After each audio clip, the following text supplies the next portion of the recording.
Bonjour et bienvenue à le podcast des docs. Je m'appelle Myriam. Et je m'appelle Hannah. Et le titre de notre podcast aujourd'hui, c'est Les femmes d'Afrique. Oui. Nous allons enquêter sur la condition féminine en Afrique francophone à travers les médias que nous avons lus et rencontrés ce semestre. Le premier, Une si longue lettre, et puis L'enfant de sable et Aya de York City. Oui, et on va parler sur la polygamie et le mariage d'enfants, la misogynie et le sexisme envers les filles, et aussi le rôle des jeunes et le cœur de jupon et l'éducation. Ouais.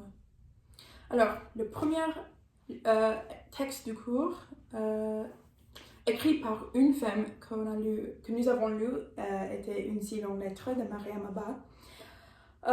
Et l'extrait mentionnait le mariage des enfants et j'ai trouvé un article de l'UNICEF et voici la citation que j'ai extraite et traduite. Le mariage des enfants est une violation des droits humains à grande échelle en Afrique de l'Ouest et du Centre, qui touche les filles de manière disproportionnée.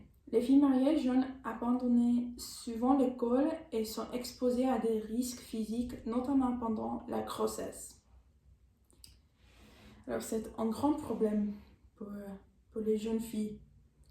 Oui, et ce que j'ai trouvé intéressant pour ça, c'était pas le fait qu'il y a les mariages avec les enfants, mais le fait que personne s'en fiche. Il y a beaucoup de gens qui ont pensé que c'était assez normal, même s'il n'était pas correct, et c'est vraiment accepté là. Et c'était montré sur le travail de Mariam Abba. Elle a aussi écrit sur la condition des femmes avec l'adhésion de plusieurs femmes.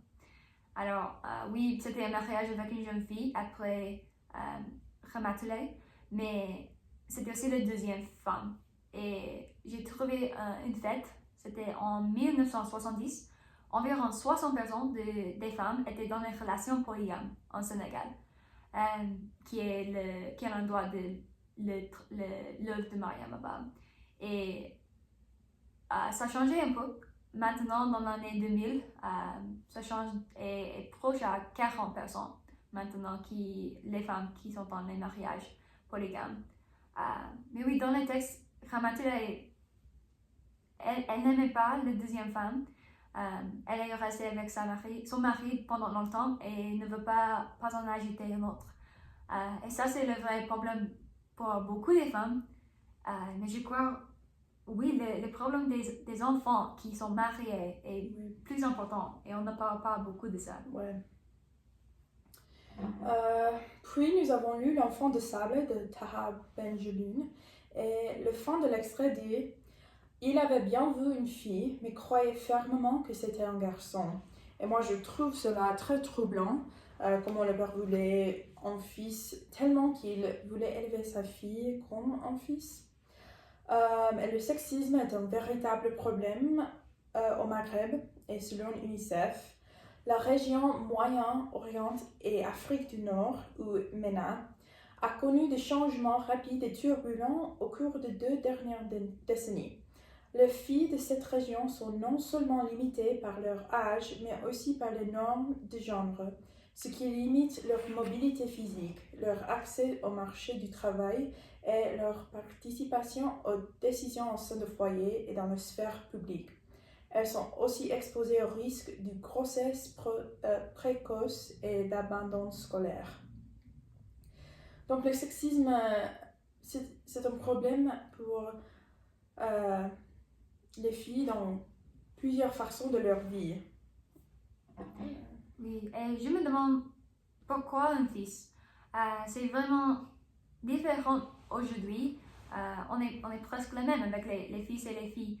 Mais au moment-là, et même en Afrique toujours, ils veulent les fils plus que les filles. Et je crois que ça c'est un grand problème. Comme Myriam a dit, l'éducation est vraiment importante pour les filles. Et ils n'ont pas ça à cause de leurs parents. Dans le texte, elle est la dernière de plusieurs filles et sœurs. Mais le mari, il continue à dire non, je veux un fils. Et tu penserais qu'après beaucoup des filles, il va apprendre que les filles sont bonnes aussi et ils peuvent faire les choses, ils sont fortes. Elles sont fortes. Mais oui, non, son œuvre, c'est différent. Il veut un fils et c'est tout. Et c'est vraiment le sexisme. Mais avec l'éducation, ils ont perdu leur éducation à cause de les opportunités. Et le troisième œuvre on a lu, c'est Aya de Yob City. Nous voyons l'importance pour les femmes de trouver un mari riche. C'est le but des deux amies d'Aya. Mais Aya est un peu différente. Elle veut étudier et devenir médecin. Et on voit que ça c'est différent de beaucoup des autres filles dans Yob City. Et oui, c'était différent. Et on voit que c'est nécessaire de dire à les filles que tu peux le faire beaucoup de choses. Tu es intelligent, mais même avec Aya qui veut être médecin, il y a beaucoup qui, à cause de leur culture, sont grandis comme une fille qui ont besoin d'un homme, toujours. Aya est un bon modèle pour les jeunes filles. Elle est studieuse, motivée, ambitieuse, intelligente et une bonne amie et marraine. Et oui, elle a l'éducation. Oui, elle a l'éducation. Ouais. Alors on voit avec beaucoup de choses que les choses changent en Afrique un peu, mais c'est toujours un temps difficile pour les femmes. Et on voit beaucoup des choses sur la culture qui sont en effet pour les femmes. Et merci beaucoup pour venir à notre podcast et bonne journée. Bonne journée. Au revoir.